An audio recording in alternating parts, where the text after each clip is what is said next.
appreciate your great enlightenment, sir, but I have a small clarification to be made. Like, let us go back to the Bhavishya Purana, Part 3, Khand 3, Adhyay 3, and Slokas 5 to 8.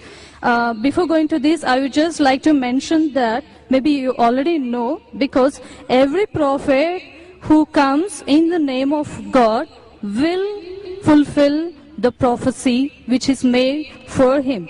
So any prophet who fulfills 50% of that prophecy is not qualified to be a prophet. I mean, this is a simple logical thing. So now coming back to the Bhavishya Purana, you talked about the Malaysia leader saying that he is none other than Muhammad. Okay. Now I accept the first half of the thing, of the sloka you said, but the second 50% which is still ignored.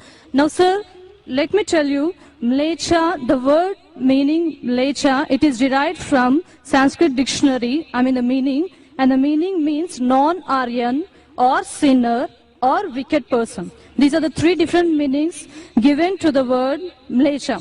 So according to this, can Muhammad be a sinner or a wicked person? The second part is, the second condition of the prophecy is that he will belong to Marusthal, and in Sanskrit, land of death, because Maru, I mean it is derived from Sanskrit, Mru. Mru is death.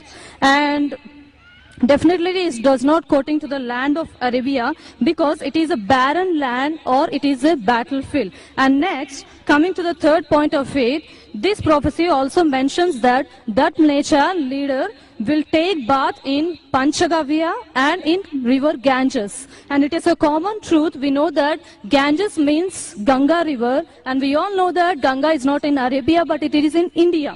It is a universal fact. And coming to the taking bath in Panchagavya, the meaning of Panchagavya is 5 products of cow.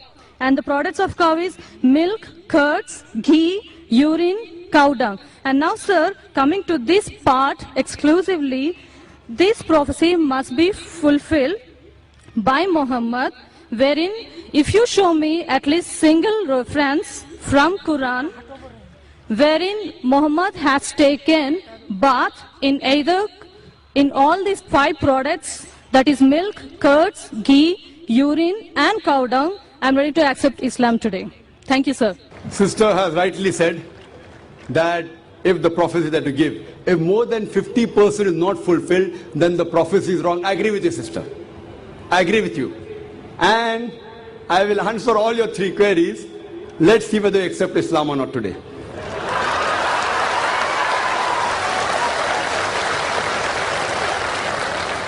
That's a different thing, that you may not agree with the truth.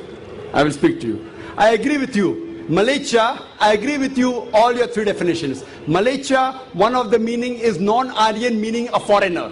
One of the meaning is sinner, one is a wicked person. That's the reason, like the Hindus, they call the Muslims as Malaysia. When they say that, they mean actually wicked and sinner. But the other meaning is also foreigner.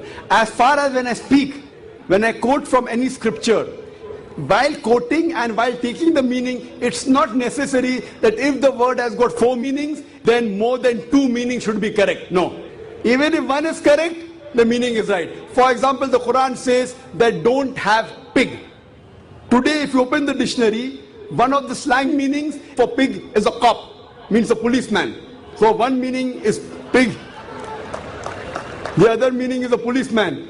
But naturally the Quran and the Bible, when the Bible says in the book of Leviticus chapter number 11 verse number 7 and 8, in the book of Deuteronomy chapter number 14 verse number 8, and the book of Isaiah chapter number 65 verse number 2 and 5, when it says don't have pig, it doesn't mean don't have a policeman. If you are a student of comparative religion, if there are 10 meanings, even if one is correct, you have to choose the right one. 2 may be correct, 3 may be correct, all 10 may be correct. But even if one is correct out of 10, it can fulfill the prophecy. So here I agree with you, sister. Malaysia does mean non-Aryan. To Indian it will be a foreigner. And I said in my speech when I translated, a Malaysia means a foreigner. Now you want to go in the wrong way and say Malaysia means wicked here. That is a misunderstanding, sister. If you say the Bible says and the Quran says don't have a policeman, that means you're not a student of comparative religion, you are a novice. If any one of the meaning fulfill the prophecy, One more thing, if there's a doubt, there are 10 points I mentioned. All the others can't be refuted. Your second meaning, marustal. One of the marustal I do agree. Mar means death. But the other meaning of marustal in Sanskrit is a sandy track. You go back to the dictionary today and open. In our Islamic Research Foundation, we have a Sanskrit dictionary also, sister. I am a student of comparative religion. I do agree. One is a place of death. The other is a sandy track. So why are you taking the wrong meaning? That means you are going out of the way. So if you see the permutation and combination, all the other points I mentioned are 100% correct. Here also, you have to choose the right meaning. So one of the meanings of marustal means a sandy track or a desert. Coming to your third question. And you accepting Islam, inshallah. The third question that I mentioned in the prophecy, that Prophet Muhammad Sallallahu Alaihi Wasallam took a bath in the Panch Garv, in the Ganges. Now here we analyze that when we say, in the Hindu terminology, when you say bath in the Panch Garv, in the Ganges, it means to purify. One means actually you dip yourself in the Ganges, which I don't expect the Prophet came and dipped himself in the Ganges. It means to purify. I did not give the explanation because the lecture is very long. I can speak on this topic for the full day. I did not give details of everything. I can speak on each prophecy for another few minutes, even for us together. So here, having a bath in the Panch Garv means purify. So depending upon the context, it doesn't mean a physical bath. And even if you physically have a bath in the Panch Garv, in the Ganges, not necessarily you will be purified. It is the philosophy of the Hinduism. So here when the prophecy says that Prophet Muhammad, peace be upon him, had a bath in the Panch Garv, it doesn't mean he came here in the Ganges. It means that he was purified by Almighty God. And we believe that all the prophets of God, all, whether it be Moses, Jesus Christ, peace be upon them, and Prophet Muhammad Sallallahu Alaihi Wasallam, all of them were masoom. They were innocent. They were pure. So all the prophets of God, of Almighty God, which he sent down, all of them we consider to be innocent, to be masoom, to be pure.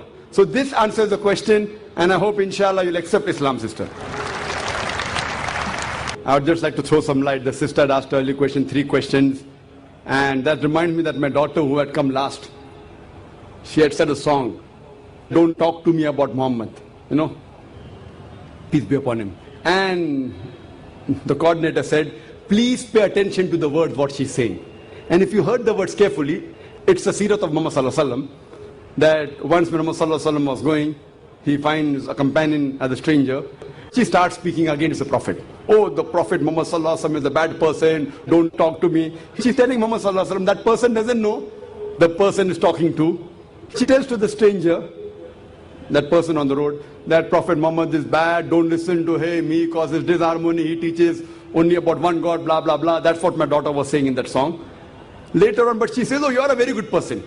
But I'm warning you, don't listen to that man Muhammad, peace be upon him. He's a rogue, Nauz Billah. He's a very bad person, Nauz Billah. And so on and so forth. But she says, you're a very good person. You're so kind, you're so loving. Please may I know your name? Then she says, pardon? What did you say? Am I hearing correct? Your name is Muhammad Sallallahu Alaihi Wasallam? Then she says, Ashhadu an la ilaha illallah wa ashhadu anna Muhammad Rasulullah. So when the traveler realizes that this person is actually Prophet Muhammad, peace be upon him, I have heard from other people that he is the wrong person, this person is so good, she immediately accepts Islam. So our dear sister, when she posed so many questions again, I thought it reminds me of my daughter when she was narrating the seerah of the Prophet in that song. The person, the traveler attacking Islam, attacking the Prophet Muhammad Sallallahu Alaihi Wasallam. But when she comes to know the truth, she says the Shahada.